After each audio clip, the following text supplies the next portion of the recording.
Esta es la razón por la cual no debes confiar siempre en las mejores amigas.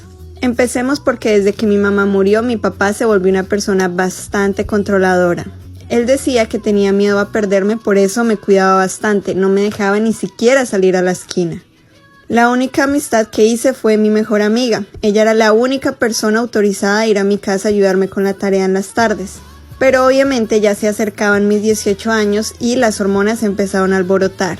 Así que me empezó a gustar un niño en el colegio. Y empezamos a salir hasta que nos hicimos novios, pero nunca nos podíamos ver fuera del colegio. Pero todo se complicó cuando una vez él fue a mi casa y mi papá nos descubrió besándonos. A mi mejor amiga se le ocurrió una idea, la peor de todas. Cuando mi padre me descubrió con mi novia en la casa, identificó quién era. Y dijo que la próxima vez que lo viera le iba a pegar. Y yo le rogaba que no, pero él me decía que sí, que él me había faltado al respeto. Después de eso, mi papá literalmente me la montó. Me molestaba muchísimo por haberme encontrado con ese hombre en la casa. Entonces a mi mejor amiga se le ocurrió que ella ahora sería la novia de mi novio, pero de mentiras, solo jugando, para que mi papá los viera ellos dos juntos y ya se quitara la idea de que él seguía conmigo y dejara de molestarme. Me dijo: no te preocupes, yo soy tu mejor amiga, ¿acaso no confías en mí? Yo no te lo voy a quitar, obviamente él no me gusta. Que sí que, no saben lo que pasó. Entonces el plan era que mi mejor amiga iba a estar con mi novio y mi padre los vería besándose en el parque. Mi padre y yo salimos a comprar la comida y ahí estaban ellos y mi mejor amiga obviamente lo besó. Así que mi padre ya se hizo a la idea de que él ya no era mi novio. Y yo estaba relativamente feliz, pero un poco celosa porque ella lo había besado. Pasaron los días y mi mejor amiga dejó de ir a mi casa y yo de comunicarme con mi novio ya que no tenía manera. A mí se me hizo muy extraño que ella dejó de ir, hasta que tuve la oportunidad de ir a una reunión y ahí encontré a mi novio. Y como tenía tanto tiempo sin verlo, pasó lo que tenía que pasar. Tuve mi primera vez con él y no nos cuidamos. Entonces, como les decía, no me cuidé y obviamente resulté embarazada. No tenía manera de decirle al papá del niño, así que busqué a mi mejor amiga para que viniera a mi casa y me hiciera el favor de avisarle. Y ella llegó a mi casa, pero llegó llorando. Cuando le pregunté por qué lloraba, me confesó toda la verdad, pues resulta que ella también estaba embarazada. Y lo peor de todo es que estaba embarazada de mi novio, o sea, las dos estábamos embarazadas del mismo hombre. Yo la verdad no podía creer su traición y obviamente la corrí de mi casa. Tiempo después le dije a mi papá y juntos buscamos a este hombre, pero él se desapareció. Y tampoco se hizo responsable por el hijo de mi mejor amiga. Bueno, ex mejor amiga, porque la verdad nunca la pude perdonar. Al día de hoy no sé nada de ellos. Tenía más o menos como 10 años, cuando vi que mi mamá estaba llorando en la habitación. Estaba llorando en un llanto totalmente desconsolado.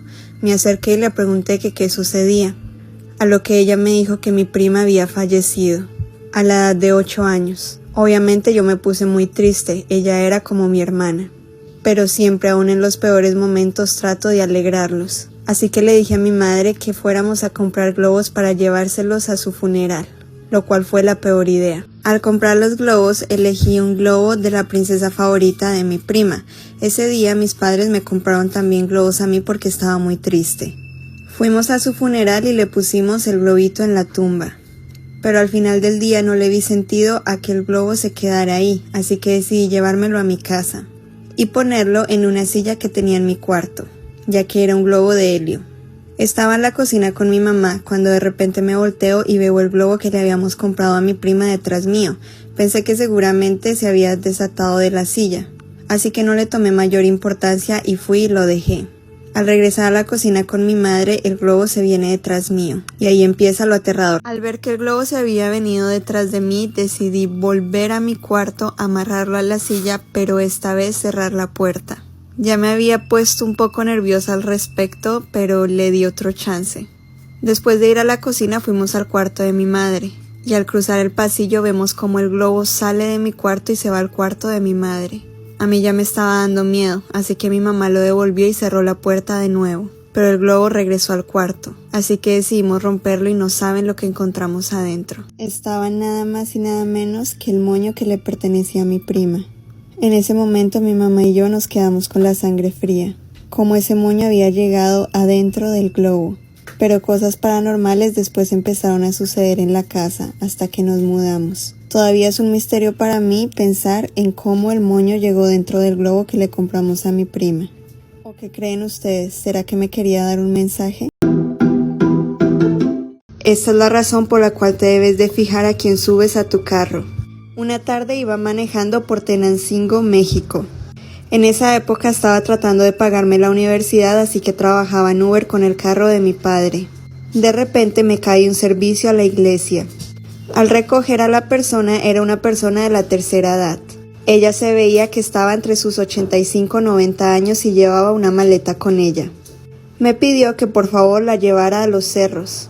Más o menos nos hicimos 25 minutos, pero lo que más extraño se me hizo fue que quedaba muy arriba y lo único que se podía ver era una cabaña pequeña.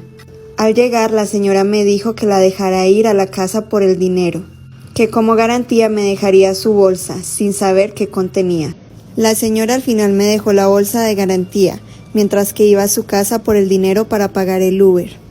Pasaban los minutos y nada que llegaba, hasta que esperé 25 minutos. Así que decidí ir a la cabaña para ver qué sucedía y por qué no me había dado el dinero. De pronto se le había olvidado. Al tocar a la cabaña se veía algo olvidada, pero salió un señor más o menos de la edad de la señora diciéndome que no conocía a ninguna señora que viviera ahí. Yo le conté que había llevado a esta señora a ese lugar y que no había ningún otro lugar disponible. Él me preguntó que cómo lucía la señora y me mostró una foto. Y sí, efectivamente era ella. El señor se quedó bastante sorprendido y empezó a llorar. Al preguntarle al señor qué sucedía y por qué lloraba, me dijo que esa señora era su esposa, la cual había fallecido hace 14 años. En ese momento pensé que el señor me estaba tomando del pelo, y lo único que se me ocurrió fue darle el bolso que la señora había dejado en el carro. Al abrir el bolso, el señor se quedó sorprendido, pues en él estaba el anillo de matrimonio de la señora cuando la habían enterrado, junto con unas fotos más y una nota que decía «Te amo y perdóname». Yo estaba muy confundida y ya no sabía si creerle al señor o no. El señor empezó a llorar y a contarme cómo su esposa había muerto, diciendo que eso había sido un milagro de Dios y que ella había regresado de tantas súplicas que él había hecho. Pero lo más sorprendente es que la señora en realidad no estaba muerta. La señora salió de la parte de atrás de la casa. El señor y yo nos quedamos tan sorprendidos que por poco y me desmayo. Pues la señora nos confesó su gran secreto. Me dijo que no me fuera porque yo iba a ser soporte emocional para el esposo. De estar manejando Uber terminé en un drama familiar. Pues resulta que la señora se había escapado hace 14 años con otro señor. El esposo estaba bastante desilusionado, pero la historia no iba como él pensaba, pues la señora hizo esto en símbolo de amor a su esposo. Ella había estado amenazada por un señor muy rico del pueblo, diciéndole que si no se casaba con él mataría a su esposo y a toda su familia.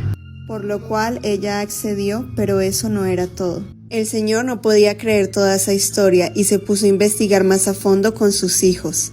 Pues resulta que la señora había estado 14 años desaparecida y era puro cuento el que se había casado con una persona poderosa. Ella se había inventado todo eso en su mente. Al final la señora terminó en tratamiento, pues había pertenecido 14 años a la calle, haciéndose una película que duró en su mente por tanto tiempo.